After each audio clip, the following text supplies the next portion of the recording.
Hello students, आज हम prepositions की बात करेंगे। तीन प्रेपोजिशंस हैं, एट, ऑन और इन। तो ये तीनों की बात करेंगे हम टाइम के लिए कब यूज़ होंगी, है ना। अगर ये टाइम के लिए यूज़ होंगी यानी समय के लिए, तो कौन सा समय बताने के लिए कौन सा प्रेपोजिशन यूज़ होगा। क्लियर है। प्रेपोजिशंस हैं गाइस एट, ऑन और इन, है ना। To be used for time मतलब ये तब, मैं वो यूज़ बता रहा हूँ इसका जब ये समय के लिए यूज़ हो, है ना। तो पहला है गाइस एट। एट प्रेपोजिशन जब ये समय के लिए यूज होगा तो कब यूज होगा, है ना। तो बहुत ही सिंपल सा है, जब बिल्कुल सटीक टाइम हो।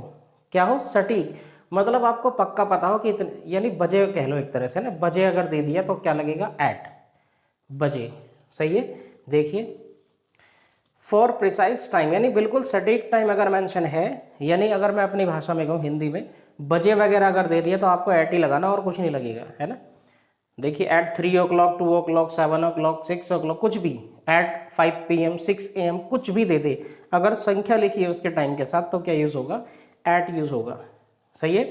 दूसरा यूज, लंच है, डिनर है, सपर है, ब्रेकफास्ट है ना। तो ये क्या है? सटीक है, इनके टाइमिंग है, फिक्स टाइम होती है, इसलिए क्या लगेगा? ये एट लगेगा। एट द मोमेंट, मोमेंट का मतलब छोटा सा ही पल होता है, वो भी जो उस समय अवेलेबल पल है वो वाला सटीक वाला, है ना। और नेक्स्ट है एट द बिगिनिंग, है ना। तो देखिए शुरुआत का, जो चीज़ शुरू हो रही होगी उसी के लिए तो एट द बिगिनिंग बोलेंगे ना। अब लेकिन ये जो चीज़ है ना, at night, at dawn, at dusk, पहली बात तो ये कि इसके बाद ना एट द नाइट नहीं होगा, एट द डॉन नहीं होगा, एट द डस्क नहीं होगा। एक तो आर्टिकल द नहीं लगेगा। क्लियर है। दूसरा, ये पार्ट्स ऑफ डेज है, फिर भी इनके पहले क्या लग रहा है? एट लग रहा है। आपको याद करना पड़ेगा, at night, at midnight, at dawn, at dusk. Clear है। तो ये यूज था गाइस एट का, है ना। जैसे आई caught the train eight 7 PM, मैंने 7 बजे ट्रेन पकड़ ली, है ना। The accident occurred at night, है ना। I always wake up at dawn. बहुत सारे यूजेस हैं अलग अलग, है ना। नेक्स्ट प्रेपोजिशन है गाइस ऑन। क्या है? ऑन, है ना। ये कब कब यूज होगा गाइस? अगर कोई दिन का नाम है तब यूज होगा, या फिर कोई डेट लिखी है। देखिए मैंने बोला संख्या के साथ दे, लेकिन ये टाइम है और ये क्या है? डेट है ना।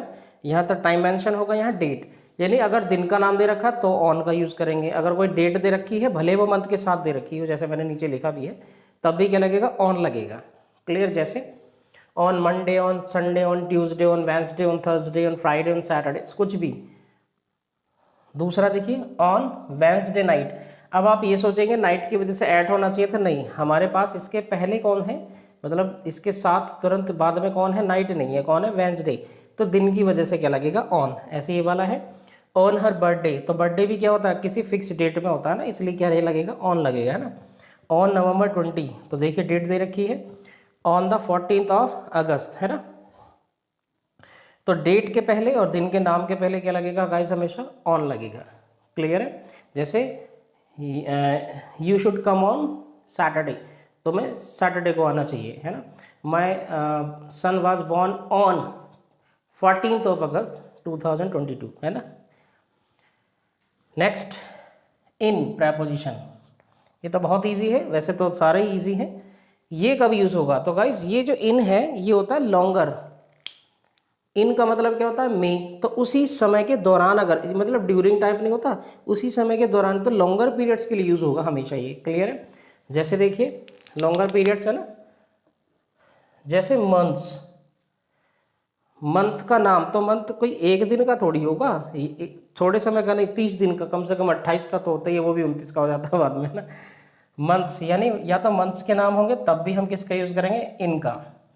सीजन्स, मौसम ऋतुएं जो भी हैं उसका भी नाम होगा, क्या तब भी क्या यूज करेंगे हम? इन। जैसे इन जून, इन समर, इन विंटर, है ना, इस तरह से। ईयर्स, ईयर्स जैसे 1989, 1980, 1888, 2000, 2024, 2025, तो उसके लिए क्या यूज करेंगे हम? इन। क्लियर। डैकेड, डैकेड मतलब जैसे 10 साल का समय जो होता है उसको डैकेड बोलते हैं। जैसे 80 के दशक में, 90 के दशक में, है ना, और 70 के दशक में, ऐसे। तो उसके लिए भी क्या यूज करेंगे? लॉन्गर है ना, 10 साल का समय हो तो सभी इंक्लूड हो गए। जैसे इन द 80s, 80 के दशक में ना। अब इसका जो लास्ट है वो आपको याद रखना है, इन the morning, in the evening. अब यहाँ पे देखिएगा इस दोनों में अंतर है। एट के बाद नाइट है, कोई आर्टिकल नहीं। एट के बाद डॉन है, कोई आर्टिकल नहीं। एट के बाद डस्क है, मतलब इसके साथ आना तो यही है लेकिन आर्टिकल नहीं लगेगा द, क्योंकि ये लॉन्गर पीरियड है। इन द मॉर्निंग, द मॉर्निंग तो काफ़ी लंबी रहती है, लेकिन निश्चित समय से निश्चित समय तक टाइम को मॉर्निंग कहा जाता है।